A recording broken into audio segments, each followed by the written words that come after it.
Assalamualaikum warahmatullahi wabarakatuh. Halo semuanya. Jadi pada video kelas ini kita melanjutkan materi yang kemarin yaitu tentang pemahaman kita di bahasa C++ ini. Jadi eh, pada materi kali ini kita akan belajar tentang fundamental bahasa pemrograman C++. Oke. Daftar isi yang pertama ada variabel.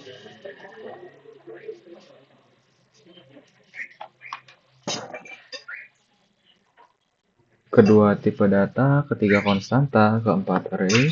Kelima, input dan output pengguna. Keenam, fungsi. Ketujuh, scope variable, lokal dan global. Kedelapan, contoh aplikasi. Oke, yang pertama ada variabel. Nah, variabel adalah tempat menyimpan data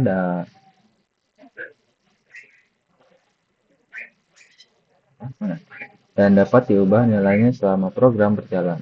Oke. Jadi, karakteristik dari variabel ini harus memiliki nama yang unik.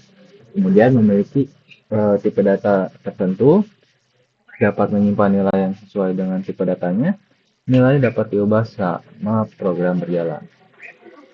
Kemudian contoh dari deklarasi variabel. Di sini kita bisa lihat sebuah contoh programnya. Misalkan, oke, integer age sama dengan 20. Jadi itu variabel age sama dengan 20. Kemudian height sama dengan 170,5 double. Nah, variabel double ini maksudnya tuh kita dapat menggunakan bilangan desimal. Kemudian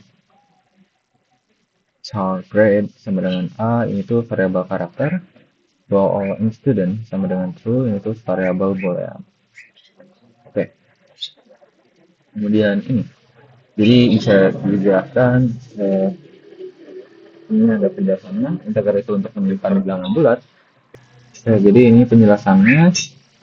Jadi bisa dibilang integer itu untuk menyimpan bilangan bulat, double untuk menyimpan bilangan desimal, kemudian char untuk menyimpan satu karakter, bound untuk menyimpan nilai true atau false. Oke, kita lanjut ke materi tipe data. Oke, tipe data merupakan adalah sebuah fungsi untuk menentukan jenis data yang dapat disimpan atau merupakan berfungsi dengan variabel dan operasi yang dapat dilakukan padanya. Ini contohnya tipe data in double float char ball string itu merupakan sebuah tipe data. Kemudian ukurannya ini bisa kalian lihat, string itu merupakan variabel, ball itu untuk 1 byte, char juga untuk 1 byte, float juga 4, sementara float 4 byte, double 8 byte, integer 4 byte. Jadi rentang nilai hingga di min 2 hingga sekian. Ini kalian juga bisa lihat. Kemudian contoh in age sama dengan 20, double age sama dengan 170,5 dan lain-lain. Oke, ini contoh kodenya. Itu tentang apa ini? Sebuah variabel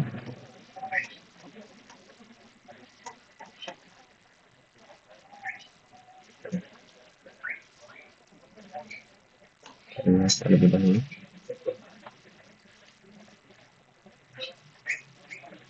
Oke, belum ada. Oke, kita coba jalankan contoh kode ini. Kita simulasi, kemudian nyapa contoh satu. Cepat saja mawar merahmu. Saya di sini. Mana tadi?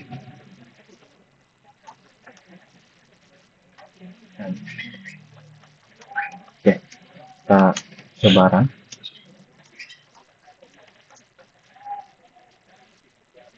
Nah, bisa kalian lihat di sini variabel dari n ini akan mengeluarkan output dari eh, variabelnya di sini stringnya, kemudian variable age akan mengeluarkan 20. Nah, di sini ya, seperti kalian lihat sendiri. Oke, tanpa berlama-lama kita lanjut saja ke pembahasan materi. Oke, yang ketiga itu ada konstanta. Nah, konstanta adalah variabel yang nilainya tidak dapat diubah setelah dideklarasikan. Nah, konstanta ini digunakan untuk nilai yang tetap dan tidak berubah. Cara membuat konstanta adalah menggunakan kata kunci const sebelum tipe data. Jadi kan ini merupakan tipe data. Misalkan mau kita sebuah teks atau huruf, nomor atau huruf, kita harus mengatur huruf ini. Sementara konstanta itu merupakan awalan sebelum tipe data tadi. Jadi bisa dibilang mirip setelah variabel gitu ya. Nah, cost double in PI sama dengan ini tuh contohnya. Jadi ini menggunakan in, kemudian double. Jadi itu bakal tidak akan dapat dirubah sama sekali. Keuntungan menggunakan konstanta sendiri adalah satu, mencegah perubahan nilai secara tidak sengaja. Kedua, membuat kode lebih mudah dibaca dan dipahami. Ketiga, memudahkan maintenance. Jika perlu mengubah nilai, cukup di satu tempat saja. Nah, ini ada contoh kode yang kedua, itu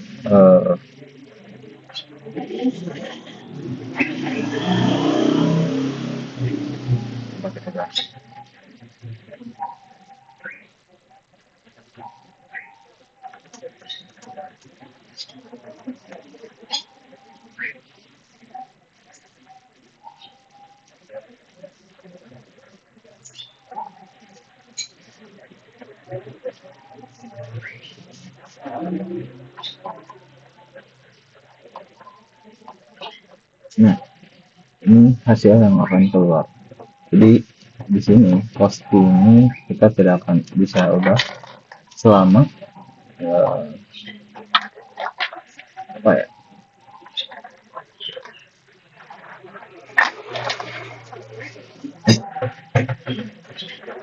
selama kita tidak mengubahnya dari sini gitu. Jadi tidak bisa diubah oleh kode apa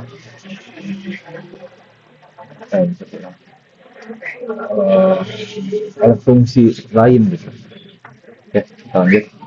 Kemudian keempat adalah array. Nah, array adalah struktur data yang menyimpan kumpulan data dan tipe yang sama dalam memori yang beruntun. Kemudian karakteristik dari array ini, satu adalah elemen memiliki indeks mulai dari 0. Kedua, ukuran array dapat ditentukan saat deklarasi atau array statis. Ketiga, menggunakan vektor. Untuk array dinamis, jadi ukuran dapat berubah. Kemudian array kita bagi jadi dua di sini. Materi pertama ini ada array statis, jadi satu deklarasi dan inisialisasi. Nah, ini merupakan contoh ketika kita ingin mendeklarasi dan menginisialisasi dalam bahasa C++. Yang di sini in number. Nah, number ini merupakan sebuah array di mana jumlah array-nya adalah ini. Kemudian ini merupakan sebuah inisialisasi. Jadi ini merupakan deklarasi saja tanpa inisialisasi karena di dalamnya tidak ada inisialisasi seperti ini. Kemudian cara menambahkan elemen hanya dapat saat inisialisasi atau mengubah nilai.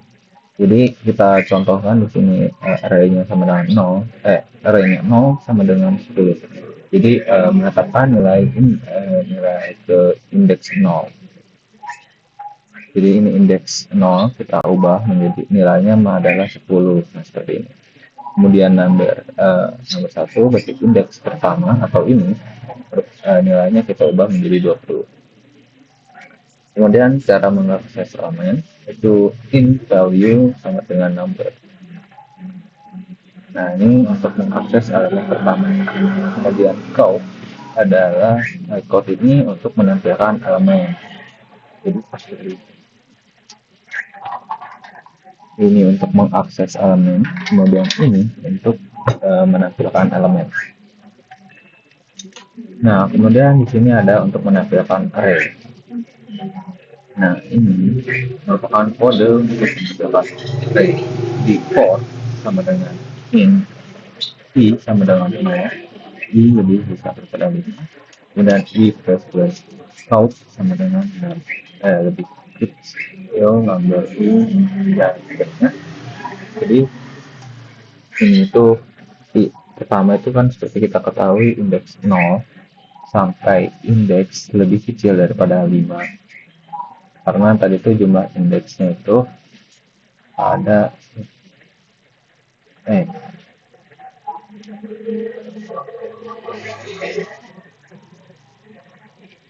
ya sorry.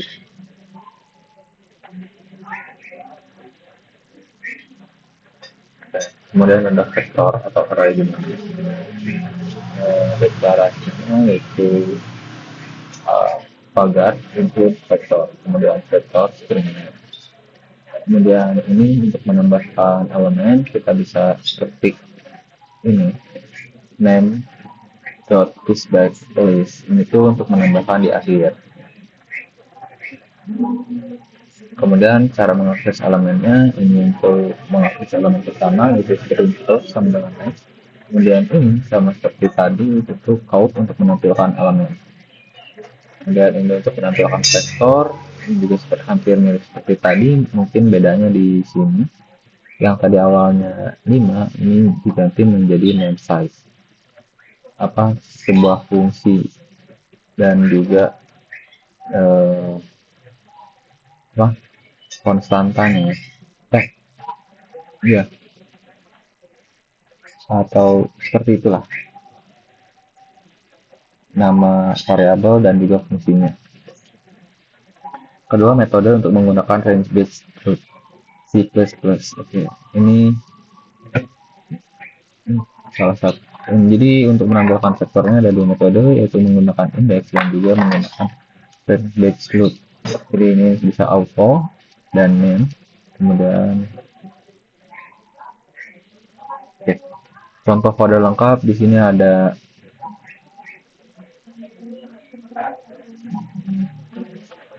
kita coba salin.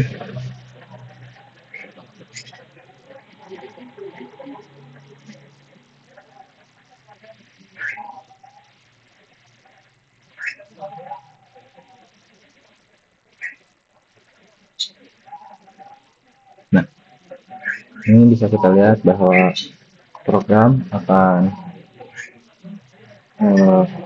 print array element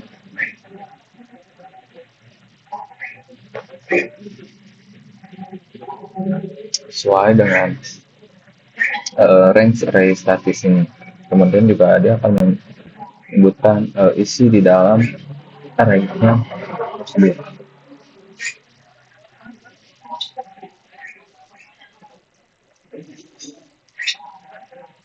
Nah, kemudian untuk array dinamis ini, jadi vektor ini diawali dengan string name, kemudian vektor akan menambahkan kata Alice, Bob, dan Charlie. Nah, seperti ini. Jadi Alice pertama, kemudian Bob dilanjut dengan Charlie. Nah, ini code itu untuk mengakses dan menampilkan dari vektor string ini.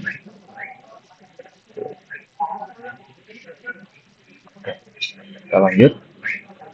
Kemudian tentang input atau output pengguna. Nah, input atau output itu memungkinkan program berinteraksi dengan pengguna melalui keyboard atau input dan layar sebagai output. Nah, kita bahas dari output terlebih dahulu. Output di sini itu dalam bahasa C++ kita bisa gunakan count seperti tadi, merupakan perintah untuk menampilkan count panah, kemudian hello world, dan kita tutup ini, dan ini end atau mengakhiri program mengakhiri. Kemudian ini untuk penutup program, penutup fungsi ataupun program tertentu. Ini juga sama, jadi bisa lihat contohkan seperti ini.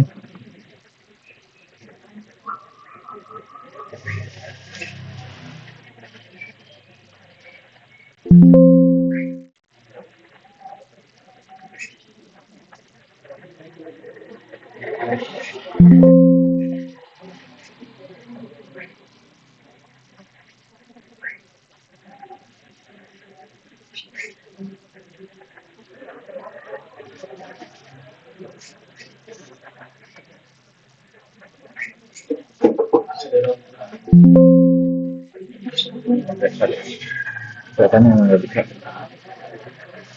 Kita coba lanjut ke pembahasan kedua yaitu input. Nah, input ini merupakan scene dan gameplay. Jadi ya, dibagi menjadi two dan type. Pertama scene itu untuk input sederhana, bisa digunakan untuk input tipe data dasar seperti in, double, char, dan lain karakter. Dan kemudian berhenti membaca pada spasi atau new line. Kemudian ini contohnya in age, jadi dia akan variable age ini count enter your age. Kemudian sin ini itu untuk input variable age gitu. Oke, lanjut get line itu input string, digunakan untuk input string yang mengandung spasi atau membaca seluruh baris hingga nilai. Di string name menggunakan count enter your full name. Nah, kemudian dia akan get line sin ditambah kemudian dan juga name string. Jadi bisa dibilang ini tuh di dalam fungsi, sementara yang ini enggak. Kemudian penting membersihkan buffer. Nah, ketika menggunakan sin untuk di get line, perlu membersihkan buffer dengan sin ignore seperti ini. Ini contoh programnya. Jadi in age string name, kemudian count antara age sin dengan age since age kemudian sin dot ignore ini membersihkan buffer sebelum get line. Kemudian count enter your full name get line. Kita coba.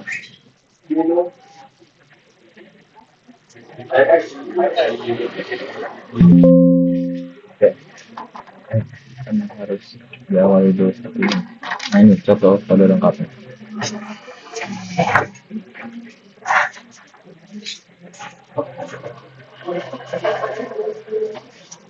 Biasanya kita tahu akan menggunakan fungsi terlebih dahulu agar program dapat dijalankan.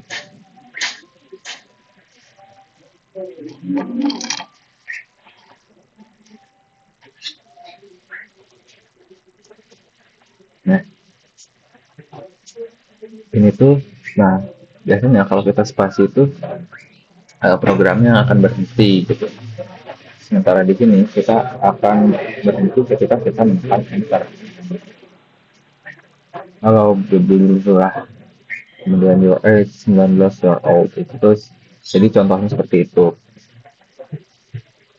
Oke, kita lanjut. Kemudian fungsi. Nah, fungsi adalah sebuah kode yang dapat dipanggil berulang kali untuk melakukan tugas tertentu. Nah, fungsi ini membantu dalam modularitas kode, usability atau dapat digunakan kembali, kemudian memudahkan debugging dan maintenance. Nah, oke, kita mulai dari satu fungsi sederhana atau tanpa parameter dan return. Nah, ini contohnya void merupakan fungsi dalam bahasa C++ seperti yang saya jelaskan pada video sebelumnya. Nah, ini fungsi greet itu untuk memanggil atau menampilkan hello world. Seperti ini itu bisa. Kemudian in main ini tuh untuk memanggil fungsi lain. Jadi kita dapat memanggil fungsi di dalam fungsi seperti ini. Oke, kemudian fungsi dengan parameter. Jadi ketika kita melihat sebuah fungsi, kemudian di dalam tanda kurungnya ini terdapat sebuah variabel atau apa tadi?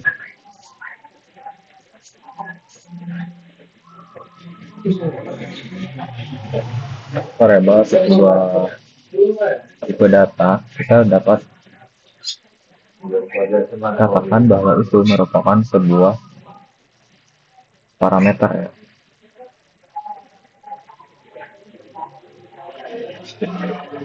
Nah, ini contohnya untuk menampilkan hello, kemudian eh, variable name, dan ini untuk memanggil dengan parameter pertama yaitu alis, kemudian scope. Oke, kita lanjut ke fungsi yang ketiga yaitu fungsi dengan return value.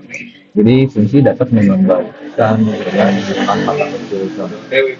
Nah, ini contohnya adalah a number in A, kemudian in B, kemudian return A plus B. Jadi dia akan menjalankan fungsi A ditambah B atau mengembalikan dengan menggunakan kunci return ini.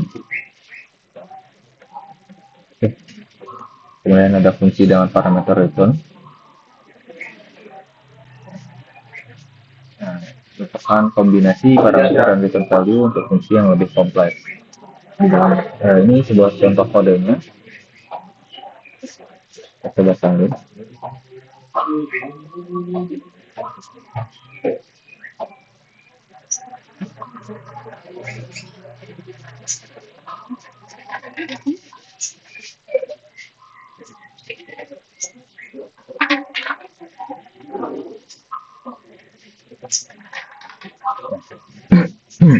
Bisa kita lihat di sini ini tuh kita akan menjumlahkan A dan B, maka hasilnya dengan submit A sama dengan 5, kemudian B adalah 7.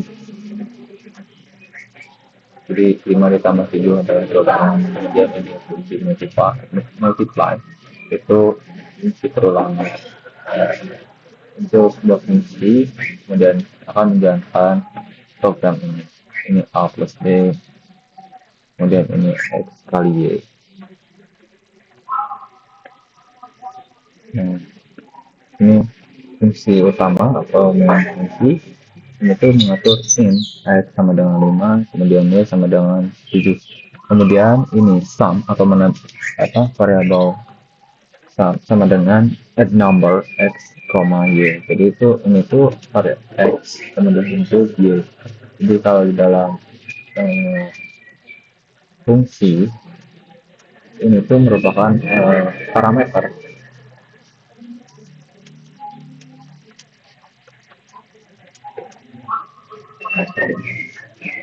Kita lanjut saja. Dan ini ada jenis fungsi satu ada, jadi fungsi ini ada 4 jenis, yaitu fungsi sederhana, kemudian dengan parameter, ada fungsi dengan return, kemudian yang terakhir adalah fungsi lengkap, yang dimana parameter dan fungsi pada sederhana ini tidak memiliki parameter, tapi dia dan juga tidak memiliki return. Yaitu contohnya ada void print. Nah, seperti ini. Kalian bisa lihat di sini. Kemudian kita lanjut saja ke scope atau variabel global. Ini itu merupakan scope adalah fungsi variabel di mana kita dapat menentukan di mana variabel dapat diakses dalam program. Jadi misalkan kita di fungsi yang pertama ada sebuah variabel dan kita menggunakan variabel tersebut di fungsi yang kedua, itu kita dapat menggunakan scope variabel ini. Ada variabel scope variabel lokal dan global. Nah, variabel lokal ini bisa dideklarasikan di dalam fungsi atau blok kode, makanya dapat diakses di dalam fungsi atau blok tersebut. Kemudian hancur setelah fungsi selesai dieksekusi. Sementara variabel global ini dideklarasikan di luar semua fungsi dan dapat diakses dari mana saja dalam program. Ketiga itu tetap ada dalam selama program berjalan. Nah, jadi kalian ketika menggunakan variabel global ini jangan terlalu banyak karena itu dapat memicu sebuah kesalahan dalam pemrograman. Kita coba.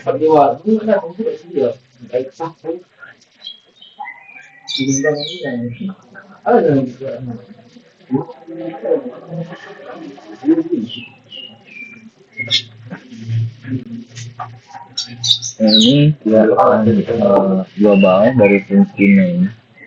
Nah, dia akan memanggil. Nah, pertama dia akan memanggil global value atau sama dengan satu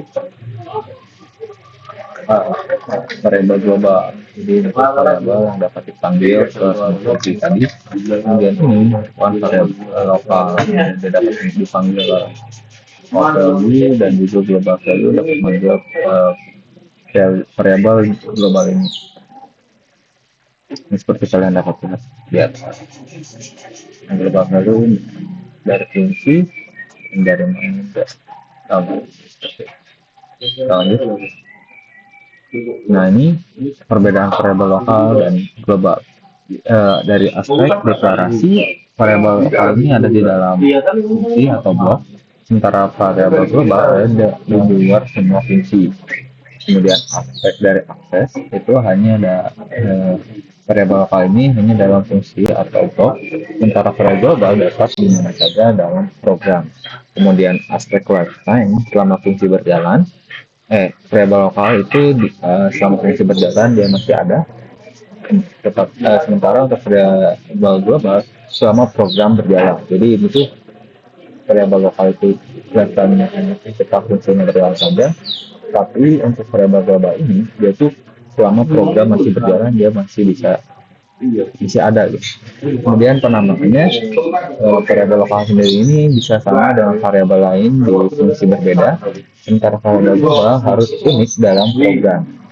Kemudian rekomendasi variabel lokal ini digunakan untuk data sementara, sementara variabel global hanya untuk data yang benar-benar perlu diakses global. Nah ini ada catatan penting. Satu, hindari penggunaan variabel global secara berlebihan. Kemudian variabel lokal lebih aman dan lebih mudah ditebak. Ketiga, gunakan variabel global hanya jika benar-benar diperlukan saja. Ini contoh aplikasi konversi suhu. Rumus Celsius ke Fahrenheit ini kalian bisa lihat Fahrenheit sama dengan Celsius dikali 9 dibagi 5 ditambah dengan 32. Ini untuk rumus Celsius dari Fahrenheit ke Celsius. Oke, kita coba programnya.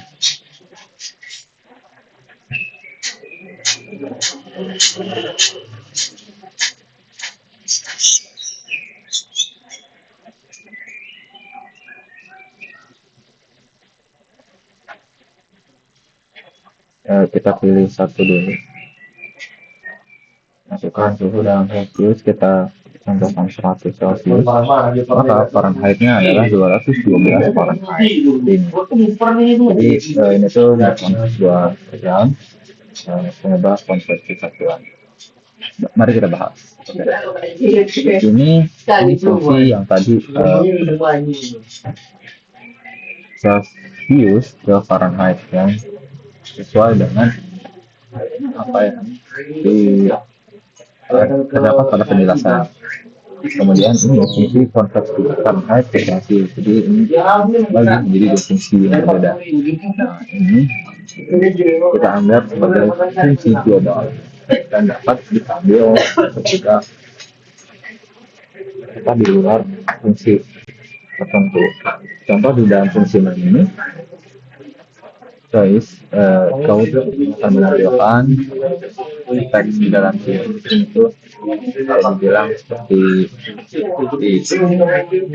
hampir mirip dengan print tapi itu berbeda.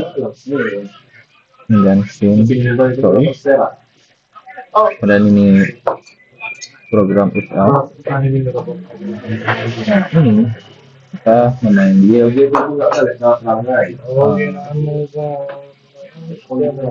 fungsi to Fahrenheit. Nah, seperti kalian lihat, nah ini nama fungsi di luarnya.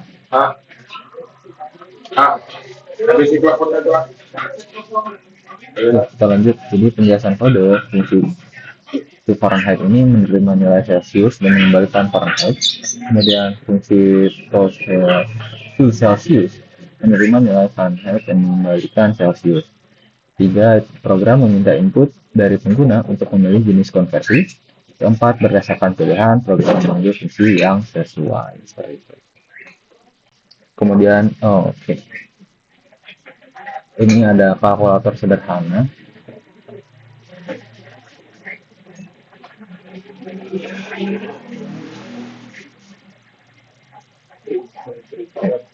Ini menerima dua bilangan dan operator. Operatornya ada plus, min, kali, dan bagi. Apa sesuai operator yang dipilih nanti akan hasil operasi. Oke. Ini sepertinya kita tidak usah ini saja, tapi langsung kita bahas saja. Jadi ini untuk menunjukkan, kemudian double A, B ini tuh untuk sebuah variabel atau menandakan sebuah variabel double dengan A, input A dan B. Ini nanti bisa kita ubah. Char of. Program menerima dua bilangan A dan B dan operator tadi seperti ini itu operasi bilangannya. Kemudian ini menggunakan switch case untuk mengoperasi berdasarkan operator. Nah, di sini switch case-nya itu kita bisa kita coba jalankan saja. Karena kalian penasaran. Ini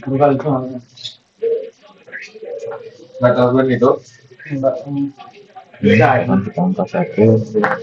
Ini dia akan mengangkat kita ada pemasukan operator. Kita coba kali. Nah, kita memilih angka pertama dulu pada tiga dengan operator dan maka juga bisa bilangan kedua. Itu case yaitu dimana hasil input sesuai dengan memanggil fungsi atau variabel yang sesuai dengan hasil input. Jika operator tidak valid akan menampilkan pesan error. Jadi kalau kita tadi ketik atau masukkan selalu tambah bagi kurang kali, maka dia akan menampilkan pesan error atau operator tidak valid.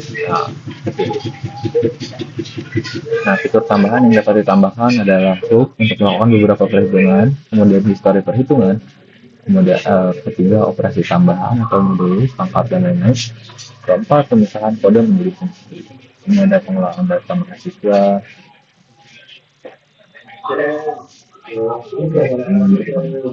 Ini terakhir. Jadi program ini ada program untuk mengelola data mahasiswa menggunakan struktur atau structure dan vektor. Penjelasannya di sini kita akan menggunakan struct untuk menyimpan data mahasiswa yaitu nama, umur, dan usia. Kemudian menggunakan vektor untuk menyimpan mahasiswa.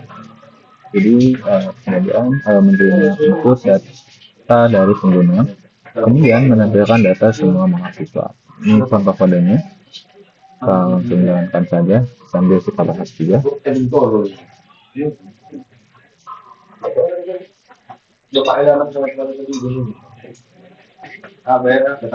Nah, berapa mahasiswa sudah kita input misalkan 178 mahasiswa. Waduh, jangan. Jujur jangan. Saya lupa.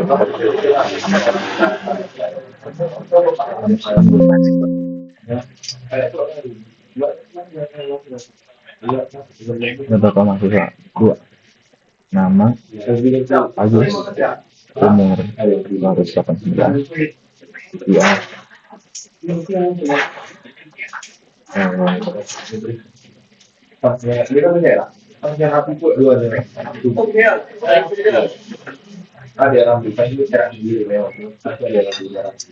Kita ibaratkan punya IPK 4 aja.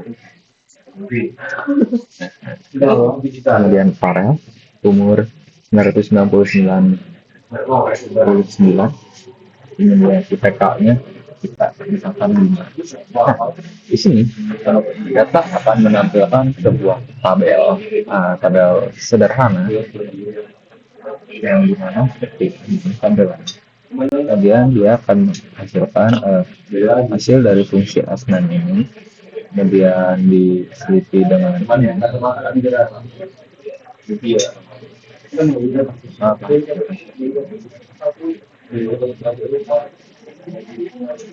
kemudian for ini auto dan ini akan menyesuaikan dengan jumlah mahasiswa yang kita input tadi. Kan tadi saya sempat bilang nggak jadi karena mahasiswa 189 itu terlalu banyak. Kayaknya penjelasannya. Satu, struktur studi itu mendefinisikan struktur data untuk menyimpan informasi mahasiswa. Nah, tadi juga, nah ini menyimpan data mahasiswa yang gimana string, kemudian age dan GPA atau IPK. Kemudian ini fungsi main. Nah, vektor stadion ini menyimpan kumpulan data mahasiswa secara dinamis.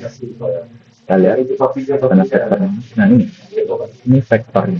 Vektor sudah.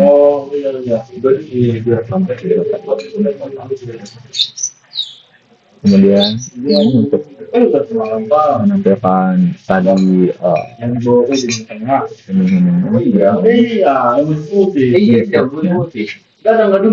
input data mahasiswa. Kemudian ini untuk ini prosesnya yaitu loop untuk menerima input sebanyak jumlah mahasiswa. Nah, makanya tadi saya bilang itu mahasiswa itu terlalu banyak. Kemudian setiap iterasi membuat objek dan baru. Jadi di dalam array gitu atau vektor itu akan terus bertambah jumlah mahasiswa sama sebanyak mahasiswa tadi, terus kita harus input data mahasiswa tersebut. Kayak ini untuk menampilkan data menggunakan range untuk iterasi, menampilkan semua data mahasiswa dalam format tabel. Jadi kesimpulannya, variabel adalah tempat untuk menyimpan data yang dapat diubah, sementara tipe data adalah menyimpan jenis data yang dapat disimpan. Ketiga, konstanta adalah nilai tempat yang tidak dapat disimpan. Kemudian empat ada array, jadi array adalah struktur data untuk menyimpan kumpulan data, dan input dan output merupakan komunikasi program dengan pengguna. Kemudian fungsi merupakan kode yang dapat dipanggil berulang. 7, scope atau data khusus variabel dalam program. 8, aplikasi implementasi konsep dalam program nyata. Mungkin sekian materi saya. Wassalamualaikum warahmatullahi wabarakatuh.